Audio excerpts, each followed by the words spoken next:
Things Evans. Reading a mail that I received and I am unable to type it out and it's very difficult to convey. It's always misunderstanding when we type. So I thought I'll record this. And it may relate to others also. Anyhow, I'm not taking anybody's name here. So I hope this is in hope that you will be helped and also those who read they can relate to this. It says Namaste Bhaiya. It's a sharing. I sense a deep need to meet myself clearly. Feel like unburdening myself. Wonderful. Finding it tough to practice in my routine as though there is lot to be done. At times I touch a space full of bliss and rest seems like a struggle. Sometimes my inner voice eats me, sometimes it gets opposite. Sometimes it's a deep urge to visit few places instantly, unable to process or leave. Need support to pursue my journey. I call Nityanand Bhagwan and feel his support and protection deeply. Want to understand how can I walk unwaveringly with trust and belief. XYZ. It's a beautiful mail. I am chose to read it because this is what happens exactly inside as you are deepening your spiritual process.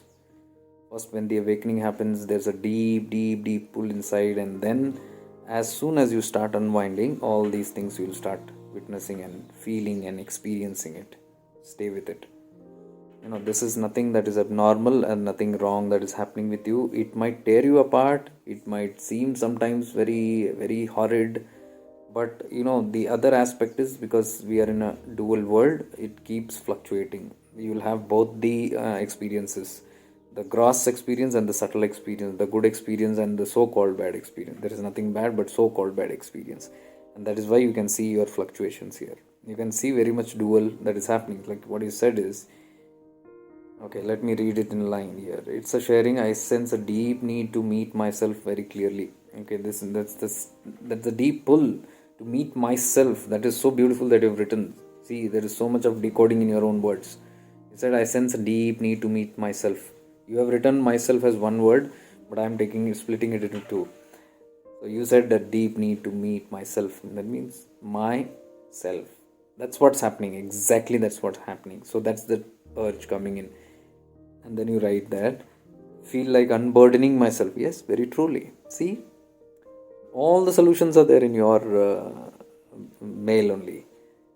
First, there is a need to meet yourself clearly, and immediately you write feel like unburdening myself. So the solution is to meet yourself. You got to unburden yourself. So the soul is automatically doing that.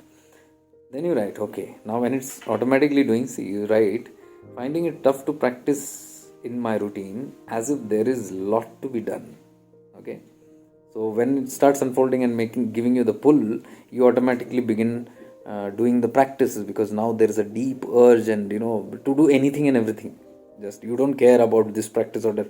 You just want to get rid of it and unwind and be free because somewhere on the other side you are sensing that pull which is promising you some kind of freedom and you know about it. You know there is a certain freedom. Your soul knows about it. Okay, so in that urge to do something, you are in a hurry and you just want to unburden it as soon as possible, and that is why you have written here finding it tough to practice my routine as if there is a lot to be done. See, you got to unburden it, but when you get into the process of any practice, any path that you're doing, you'll see there is so much overwhelming and it never seems to end. One moment you find a little good happening to you and you say finally it's done, then you have another jolt of something else coming, and then you keep on doing, and then you say there is no end to it. Where is this going to end, and when is this going to end? And that is why you write here as if there is a lot to be done. That's a feeling that's happening. There is a lot to be done. Then you say, at times I touch a space full of bliss and the rest seems a struggle. See, when you are in the practice, as I told you, dual, there are times, moments of bliss that you're experiencing. Okay, so it's not that you are not doing anything or nothing is happening. And that bliss, that moments of bliss only is giving you the trailer to the larger picture. So that is inviting you, that is luring you.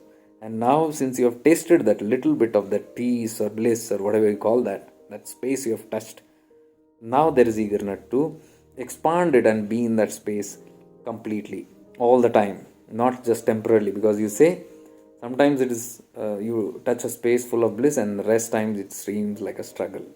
So whenever we have our high in consciousness and we experience that, we want to sustain that. But please understand, this is a dual world. As I told you, there is an opposite. If you live in any of the dual, you are bound to have the other. You cannot choose one here. If you want to be unaffected by both, there is only one way to come into the center. Like if this is the stick, and one side you have the bliss, and the other side you have grief, or let's say sorrow or disappointment or whatever. So extremes are there. So if you are moving towards bliss, and if you are staying in this, if you have reached in this part, you will be automatically, what will happen is, see this, it goes down like this. When you come this side, you have to move to the other side. This is duality. Polarity in this world is that if you are affected by one side, you will be bound to be affected by the other. That's how the law goes. Now, if you do not want to be affected by duality, by remaining, even though remaining duality, you have to come to the center, not go to that extreme, whichever it is. So, when you are in the central, that is called the neutral, and which is the path that I am very fond of and I always follow. It is called the middle path. Middle path means you are not for this nor that. You are centered. You are neutral. You don't go with this extreme or that extreme. You don't care about this one or this one. So when bliss comes, you don't mind about it. Bliss will not overtake me. I'll not go ecstatic. Oh, I'm feeling so beautiful. I'm on the ninth cloud, and sixth heaven. I'm there. And I'm shouting and I'm enjoying and all that. That means I've come to this end. So be ready to take the other end. It's going to come. Because if you go out in the sun and you say, this sun is so hot. Or in the summer, you say, this is so hot. I can't bear this. I can't bear this. The same person is surely going to say, it's so cold in winter. I can't bear this. I can't bear this. Reactions. Why? Because you have gone into it and engaged with it. Engaged with the heat, you are bound to be engaged with the cold. If you are engaged with the bliss, you are bound to be engaged with the lowness or sorrowness or disappointment or whatever that low phase of mind is. Why? Because you have engaged in this. Because when you engage, you are allowing to affect you. You are falling in that drama of that, that whatever, that ecstasy and all that drama. If you have caught up, you will get caught up in this also when that comes. So how not to be affected by that? If you stay in the neutral, bliss comes, it's okay. See, in the neutral doesn't mean you are a stone. You are very much there, but you are not being affected. You are feeling blissful, but you are not exaggerating it, or you are not blowing it out of proportion. You are not feeling too overwhelmed by the bliss also. Are you seeing that? And when you don't get overwhelmed with the bliss, you will not get overwhelmed with the sorrow. That is the middle path. That is the path that I follow. That is the path of mystics. You see them. They are unaffected by anything. I don't say I'm perfect, but I am fully working on staying neutral. When you stay neutral, you are always in the center. You are balanced. Very much balanced.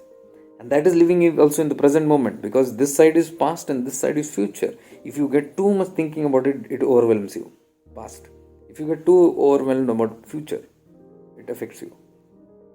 If you don't care for none and stay in the center, that is the present moment, this nor that will affect you. Did you get the secret? Okay, now to continue, you say, sometimes my inner voice eats me and sometimes it gets opposite. See, you have already written opposite. So this is exactly what I'm saying. Sometimes it eats me, it does this, sometimes it does that. Don't engage with either of them. Okay, stay centered. Stay centered. Awareness is center. You see, when you go into awareness, you're not bothered by it. I've taught so many sessions where you are just sitting like this and you have gone into your peripheral vision. Now something comes into your vision, into your space. You're not affected by it. You are just watching it. Something doesn't come, you're not affected by it. So even if you close your eyes, there is darkness, you're not affected by it. You open your eyes, there is brightness, you're not affected by it. Awareness, stillness. Sometimes it's a deep urge to visit few places instantly. Okay, instantly, that instant pull you get. And that's when I pack my bag and leave. But I think you have a problem because you next line you write unable to process or leave. That means there is an instant call, but for some reason you are not able to go there.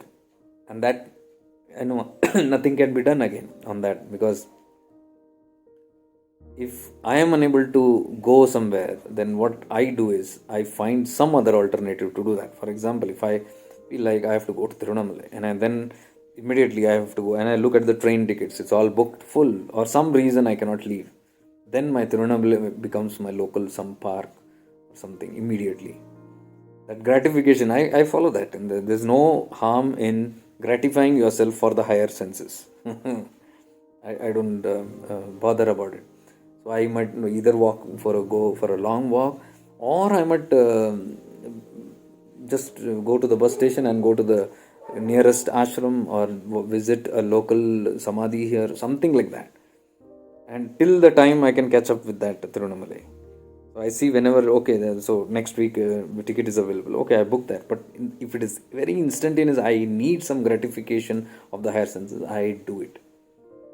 So it is adjusting. It is knowing that, okay, it's not practical now. Okay, but at the same time, I don't want to. It's like, you want to have Cadbury Dairy Milk or a Silk or whatever that name is. I don't know.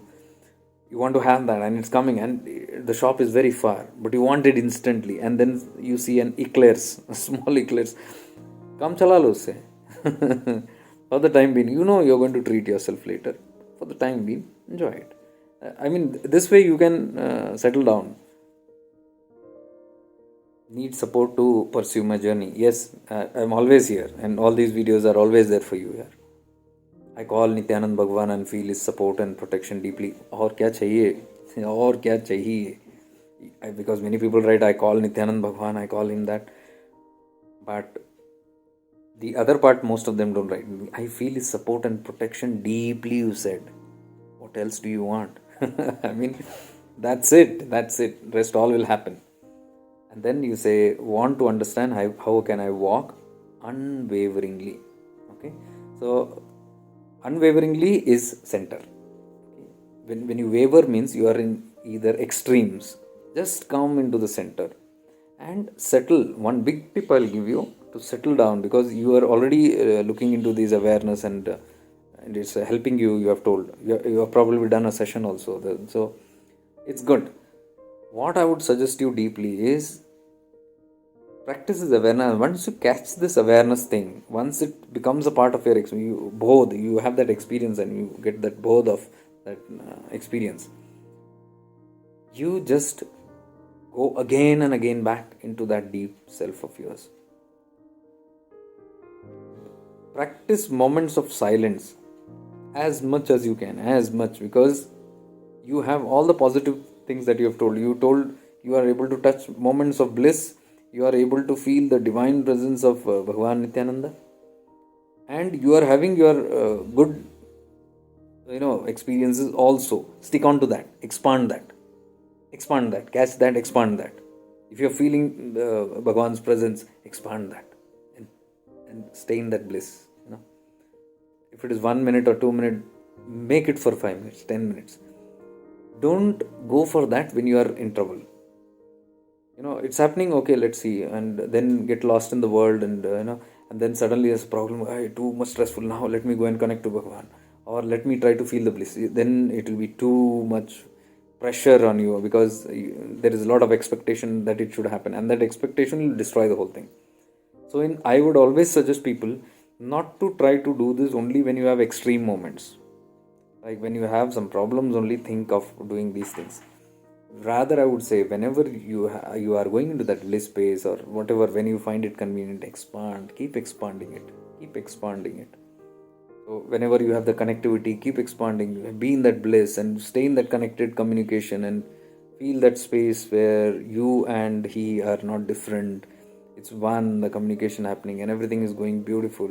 And whenever, again, if you have any unfulfilled stuff, like higher unfulfilled, I am not talking about any worldly, higher unfulfilled, like you want to instantly visit some place, you are not able to, then go into this space, and whenever you are having this kind of a deep connection with yourself and feeling that blissful moment, immediately and wrap yourself in that space, whichever place that is pulling you, and connect from there only to that space.